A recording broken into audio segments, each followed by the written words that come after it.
Assalamualaikum warahmatullahi wabarakatuh.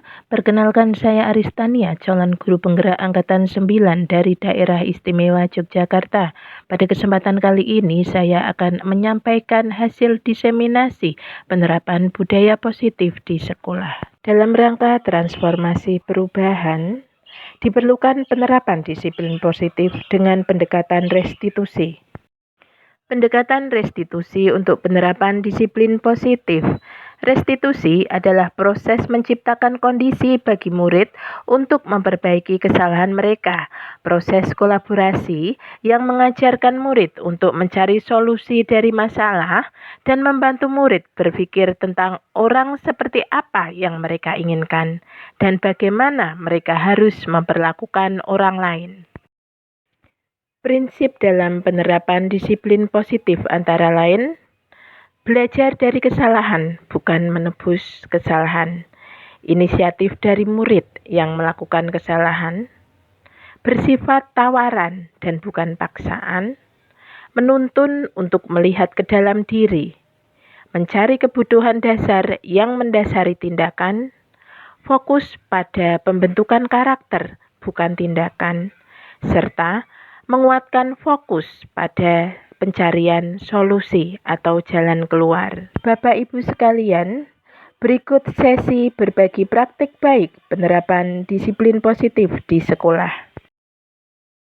Misalnya, tidak membuang sampah sembarangan, terus tidak melakukan bullying, tidak menyebut nama orang tua dalam pergaulan sehari-hari. Itu ternyata menjadi impian anak gitu. Jadi di kelas itu mereka berharap bahwa tidak ada temannya yang memanggil nama orang tuanya.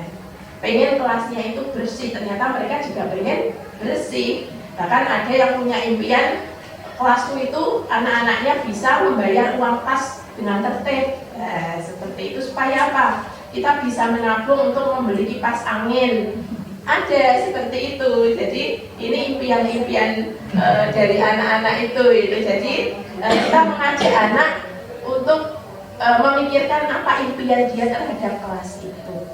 Seperti itu. Selanjutnya dari impian itu kita jadikan itu sebagai keyakinan kelas. Keyakinan kelas itu adalah komitmen yang dipegang bersama dan ditaati bersama. Itu sudah kemarin saya sudah melakukan itu di 7B, tapi kan itu perlu dikawal ya. Artinya ketika anak sudah membuat keyakinan kelas, itu kita perlu mengawal bersama. Jadi ini contohnya di kelas 7D, bahwa mereka punya keyakinan kelas, punya harapan bahwa kelas mereka menjadi kelas yang bersih, tidak membuli temannya, terus selalu membayar uang kas. Ini jadi keyakinan anak seperti itu.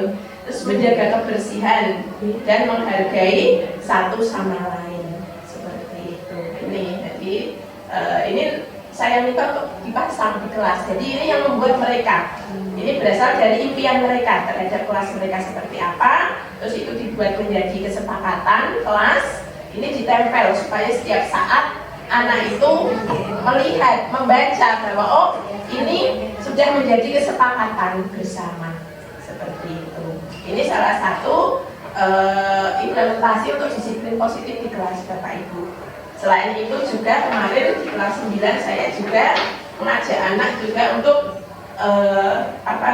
merefleksikan tindakan bullying ya, kejadian bullying yang terjadi gitu. Istilahnya kasus bullying yang sering mereka temui sehari-hari itu apa saja.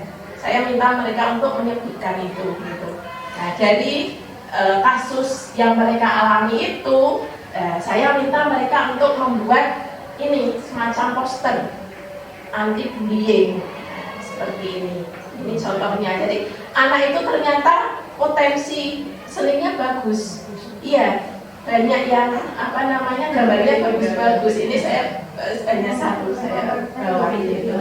Oke, jadi memang sebenarnya kalau kita beri kesempatan, mereka punya potensi yang bagus.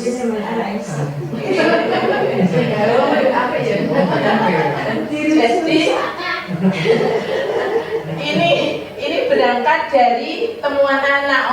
Kadang ada temannya yang suka iseng menyembunyikan barangnya. Nah ini kan sebagai salah satu bentuk perilaku bullying. Wah makanya mereka seperti ini membuat poster. Where is my bag? Rasulullah bersabda, tidak boleh seseorang dari kalian mengambil barang saudaranya, baik bercanda maupun serius. Ini keluar.